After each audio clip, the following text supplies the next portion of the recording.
Espiritismo, parte 2. Amigos, sobre a informação da ideia espírita, do que vem a ser o espiritismo, da sua ideologia, enfim, eu comentei no vídeo anterior o que vem a ser o espírito e o que ocorre com o espírito, basicamente. E a visão espírita no que se diz respeito à reencarnação. Pois bem, nesse vídeo agora, eu vou falar por que a doutrina espírita os espíritas acreditam que há a necessidade de reencarnar. Vou começar bem do início, ok? No seu princípio, todos nós espíritos saímos da mão de Deus,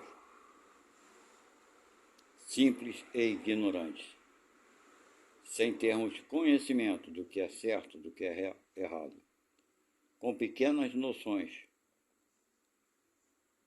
do que devemos fazer. Então, no nosso princípio, nas primeiras vidas que tivemos, cada um de nós, as nossas necessidades eram de sobrevivência e de alimentação. Nessa parte de alimentação, para nós termos uma ideia, existe uma pesquisa feita por alguns cientistas que encontraram restos mortais dos humanos há muitos milhões de anos atrás, que, depois de estudados, os cientistas descobriram que esses seres humanos morreram de fome, de inanição. Os cientistas chegaram então à conclusão que os primeiros seres humanos morriam de fome porque até nem sabiam que deveriam se alimentar, que deveriam comer. Ok? Então, isso é para termos uma ideia como foi o nosso princípio. Muitos provavelmente morreram por não saberem que tinham que comer. No entanto, numa vida outra, seguinte, eles conseguiram não mais morrer de fome, buscavam alimentos para sobreviver. Ok? Então todos nós tivemos o mesmo princípio. Saímos da mão do Criador, simples e ignorantes. Os conhecimentos que temos na atualidade foram todos eles adquiridos através de diversas vidas, de diversas reencarnações. Hoje, a gente observa que mesmo uma criança, até que ela não tenha qualquer tipo de instrução, ela já tem uma visão mais ampla das suas necessidades, da realidade da vida, de conhecimentos que muitos adultos até não têm. Mas essa criança nasceu privilegiada? Não nasceu privilegiada. Ela simplesmente já viveu diversas vidas e está retornando mais uma vez. Isso ocorrerá com cada um de nós que estamos vivos aqui, na atualidade, quando sairmos desse corpo físico, material, quando morrermos, por assim dizer, quando desencarnarmos, é o termo mais certo, iremos para a pátria espiritual, onde absorveremos novos conhecimentos, e quando retornarmos à vida na Terra, com certeza traremos esses conhecimentos. E assim, gradativamente, vamos aprendendo aos poucos. Correto? Então, irmãos, se todos nós nascemos simples e ignorantes da mão do Criador, todo o conhecimento que temos hoje foi adquirido por nossas idas e vindas, né? Quero dizer, idas e vindas para a vida espiritual, vida material, vida espiritual e vida material, ok? Então nós, espíritos, durante essas vidas todas que já vivemos no passado, essas vidas físicas, materiais, nós cometemos diversos erros, muitos erros por falta de conhecimento, por ignorância, muitos erros. Mesmo sabendo que cometíamos determinados erros, ainda assim cometíamos ou cometemos, porque de certa forma nos dá prazer. Embora intuitivamente saibamos que algo é errado, que não devemos praticar, não devemos fazer. Pois o nosso instinto é o guia mais seguro que temos. No entanto, nós negligenciamos os nossos instintos. Os nossos instintos, lá no nosso início das nossas primeiras vidas como seres humanos, eram voltados para a sobrevivência tão somente, para nos alimentarmos, para nos protegermos. Nem tampouco nós nos preocupávamos com parentes, amigos, não existia amor. Existia, sim, a necessidade de sobrevivência. E aprendemos com o passar dos séculos que a união fazia força. E daí houve a grande necessidade de nós, por necessidade de nos unirmos, formarmos grupos para nos protegermos melhor, ok? Então, nosso instinto de sobrevivência, como o temos até hoje, porém, hoje, o nosso instinto de sobrevivência é menos selvagem do que era naquelas épocas remotas, ok? Muitos hoje já sabem lidar com esses instintos mais grosseiros, mas, no entanto, nem tantos outros conseguem lidar facilmente com isso. E nossos instintos são os guias mais corretos que temos, mas, infelizmente, nós negligenciamos. Algo nos diz para não fazermos determinadas coisas, mas ainda assim nós vamos e praticamos essas coisas erradas. Então, irmãos, gradativamente nós vamos evoluindo de vida em vida, passando de uma vida para outra, ok? Isso é da natureza nossa, da nossa essência evolutiva, pois que somos filhos de Deus. O que vem a ser Deus? É uma energia, é um poder, é uma luz que criou tudo aquilo que conhecemos e tudo aquilo que ainda não conhecemos.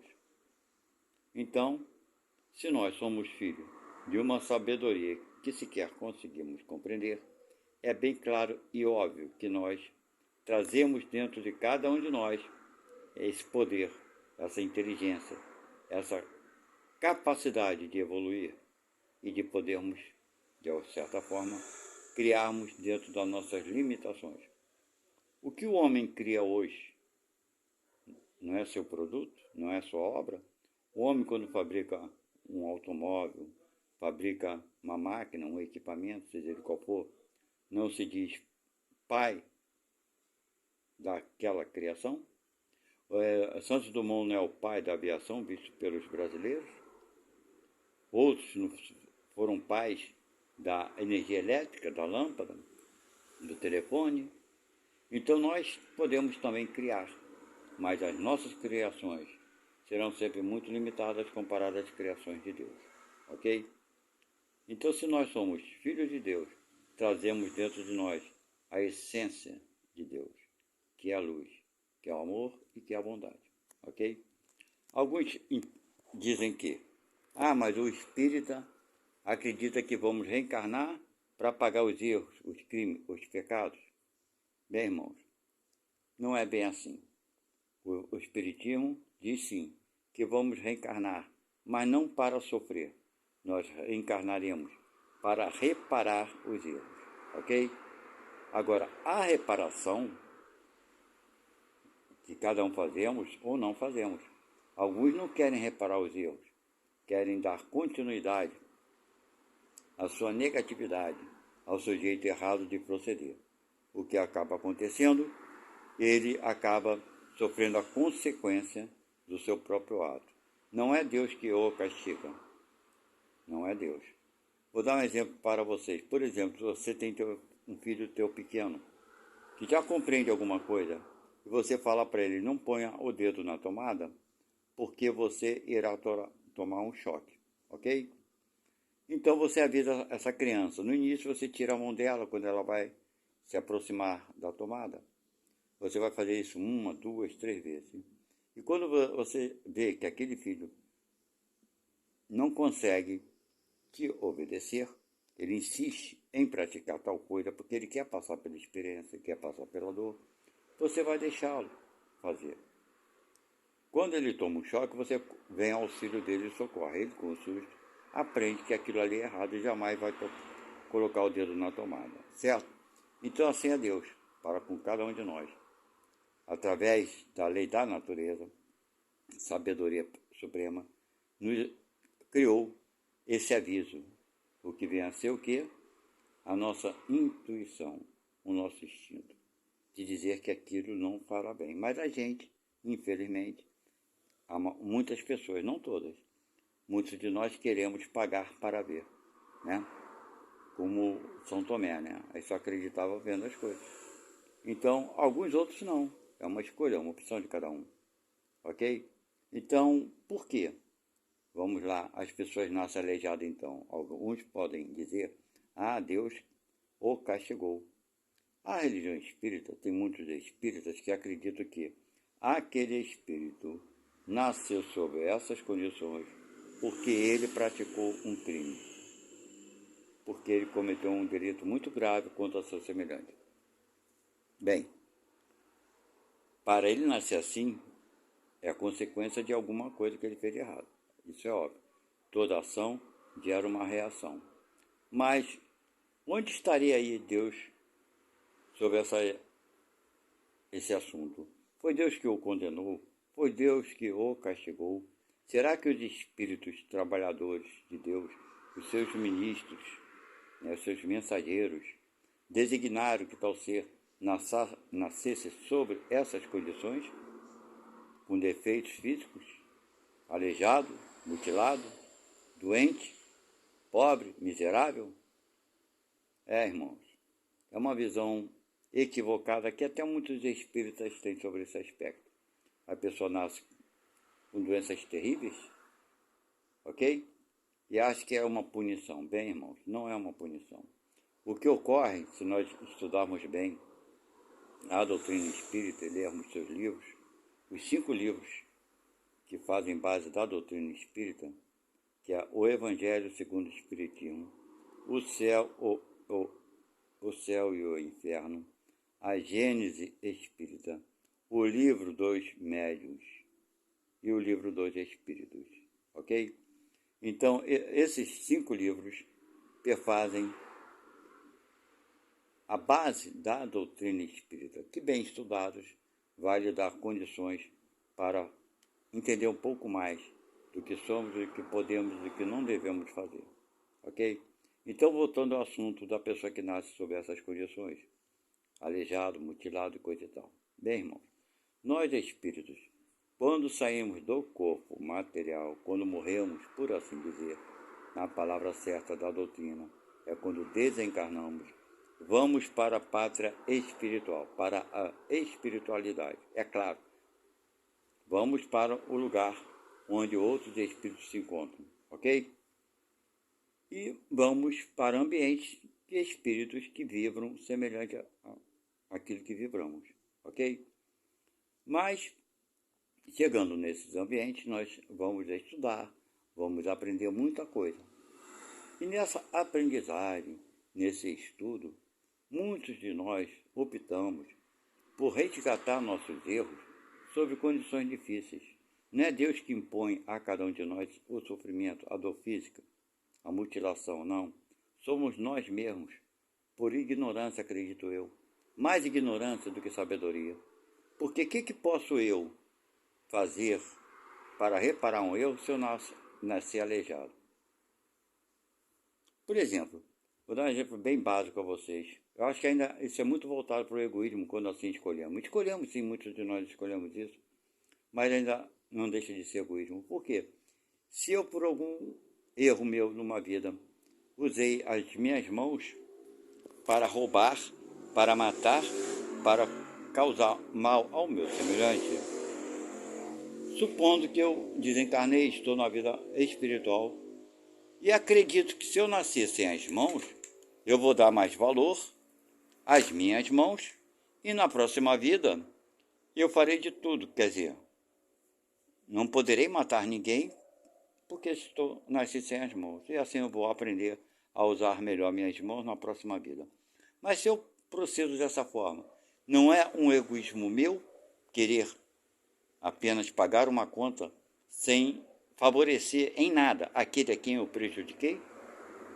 Não seria muito melhor eu ter uma escolha mais digna de nascer com as duas mãos e fazer o bem àquele a quem eu causei o mal? Não foi isso que Jesus falou quando nos disse: uma caridade apaga uma multidão de pecados? Pois bem, meus irmãos, eu acredito que esses irmãos nasçam sim sem as mãos por escolha própria, mas também não deixa de ser egoísmo, porque ainda assim ele não quer ceder ao próximo, ele quer pagar, quer se castigar por um crime que ele cometeu. Mas a espiritualidade superior sabe desse fato, mas não o impede, porque seja de uma forma, seja de outra, ele terá uma vida que ele mesmo escolheu e vai se sacrificar desnecessariamente quando ele, no futuro, numa vida futura, irá despertar que o flagelo em si próprio não faz, não paga, não quita dívida com ninguém. Vou dar um exemplo para vocês. Se eu pego um dinheiro emprestado com alguém, esse alguém quer de mim o quê? Ele quer me ver arrancar um dedo meu, arrancar a minha mão, o meu pé, e falar para ele: olha, eu não vou te pagar não, mas eu arranquei minha mão. Para ele, que importa a mutilação em mim? Ele quer ser ressarcido daquilo que eu lhe devo, não é verdade? Então, irmãos, essas reencarnações desses espíritos que nascem sob essas condições difíceis foram escolhas próprias deles, que eles um dia, na próxima vida, reconhecerão que foram desnecessárias. Essa que é a grande verdade, ok? Deus dá para todos, para cada um de nós, a oportunidade de reparação. Deus não condena ninguém. Deus não joga ninguém no inferno. Deus não joga ninguém na miséria. São opções que fazemos desnecessárias. Porque que utilidade posso ter eu, nascendo mutilado e aleijado, a não ser por egoísmo meu, de pagar uma conta sem fazer o bem a que eu maltratei? Mas esses nascimentos existem, claro, evidente.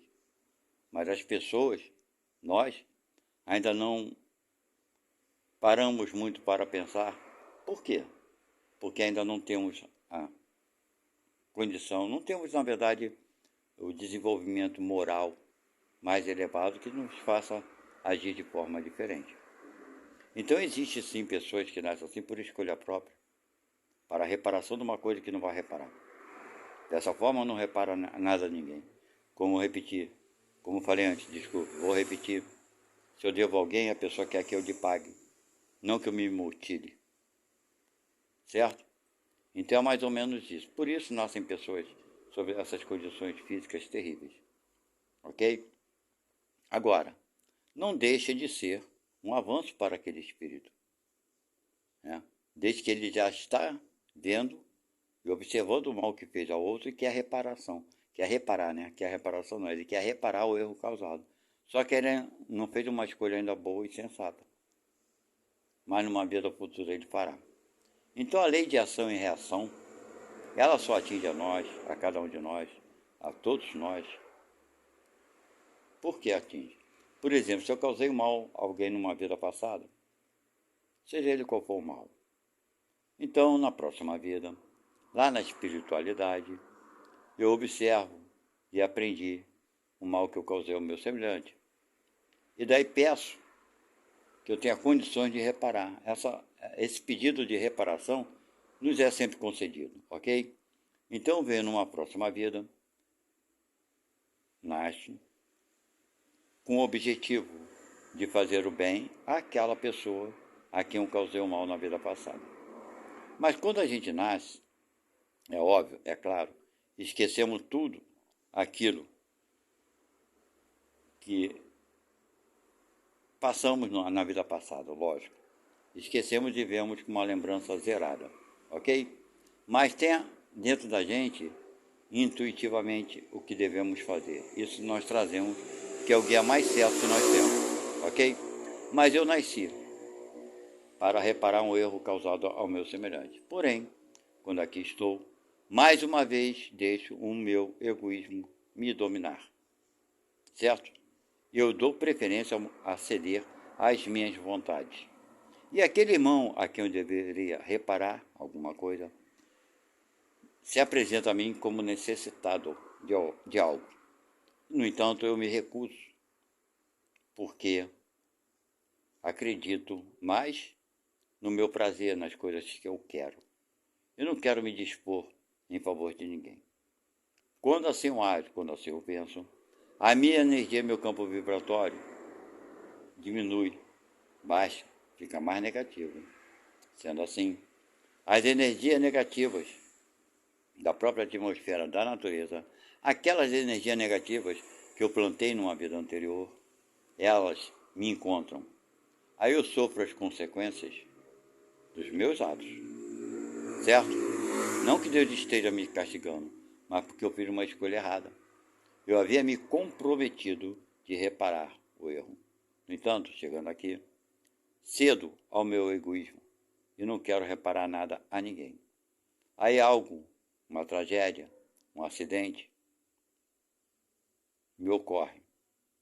E boto a culpa toda em Deus quando Ele não tem nada a ver com isso. Ele me deu a condição, a possibilidade de reparar. Eu me recusei, fiquei entregue à minha própria sorte. Mas por que entregue à própria sorte? Porque está na natureza. Nós somos livres para escolhermos. Mas vamos entender bem essa liberdade, esse livre-arbítrio que tanto os espíritas falam, o espiritismo fala, que nós somos livres para escolher. É assim, somos livres para escolher, mas não é bem da forma que muitos pensam. Nós somos livres para fazermos escolhas antes de reencarnarmos. Vamos entender muito bem isso. As escolhas nós fizemos antes de reencarnarmos. Depois que nascemos, aí, meu amigo, se nós mudamos as nossas escolhas, já não é muito livre-arbítrio, já é uma obrigação de fazer o certo. Ok?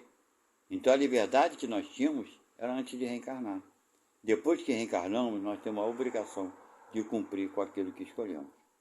Agora, se a gente vai pelo caminho negativo, as forças negativas que nos atraíram no passado estão aí para nos atrair novamente.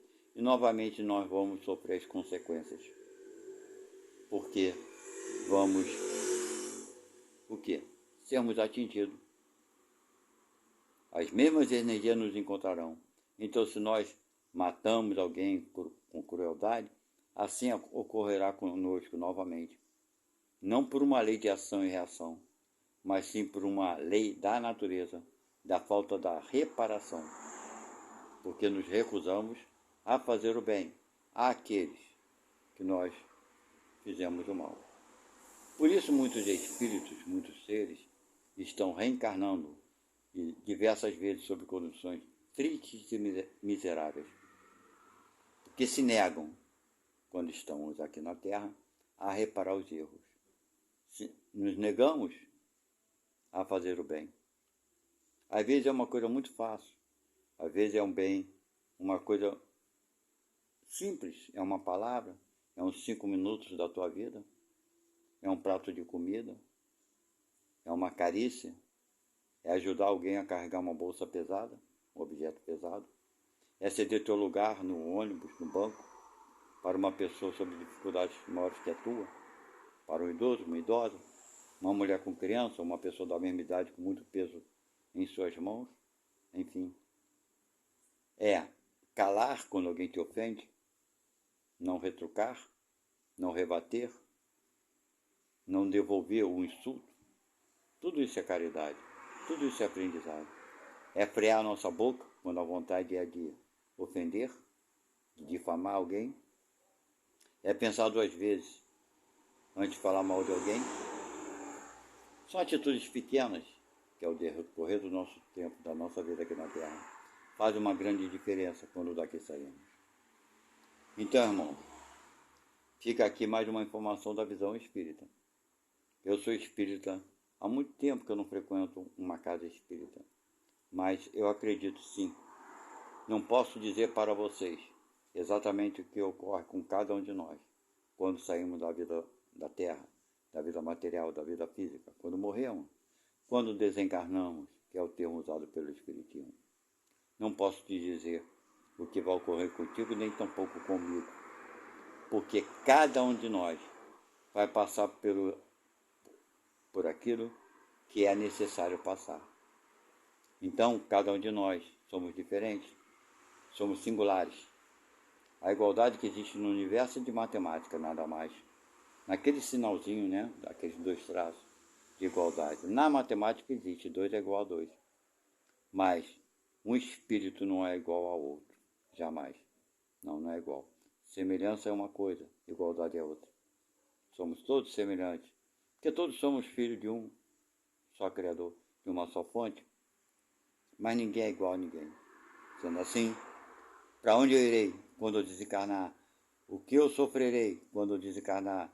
Se eu não sofrerei quando eu desencarnar, eu não posso afirmar para vocês, nem tampouco posso afirmar o que ocorrerá com cada um de nós. O certo, eu sei, que irei para a vida espiritual. Mas como o Espiritismo me ensinou pela lógica, que cada um de nós irá, de acordo com aquilo que fizemos em nossas vidas, os nossos comportamentos diários, tudo aquilo que fizemos no decorrer da vida, irá determinar o auxílio, a ajuda que receberemos quando chegarmos na pátria espiritual. Porque a coisa mais certa que existe é que todos nós, quando sairmos daqui, sofreremos, de certa forma, o abalo do desencarne. Ficaremos atordoados por pouco tempo, por muito tempo. Alguns ficam séculos, milhares de anos, outros nem tanto, ok? Então fica mais alguma informação aqui para vocês. Espero que possamos ter entendido um pouco mais nessa parte 2 do que é Espiritismo e os acontecimentos que nos envolvem a todos. Fiquem na paz e até a próxima. Tchau, tchau.